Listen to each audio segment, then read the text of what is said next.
Yun, what's up mga idol? Mayroon nga pala akong white beans dito. Malambot na pala yan kasi pinessure cooker ko ng 10 minutes. Tara, samahan nyo ako. Cooking time tayo for today's video. Tsaka yan yung mga gulay na pang sahog ko mga lodi. Alugbati at tsaka okra. Siyempre, nandyan na yung mga aromatics niya. At ito nga pala yung pansahog natin at ginisa ko lang. Sabay nilagay ko na yung sahog niya mga idol, mga lods.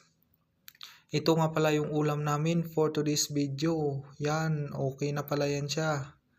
Malambot na. Tapos saka ko nilagay yung alugbati. Dalawang tali pala yan mga idol at mga lods. Binili ko sabay ko minikos-mikos.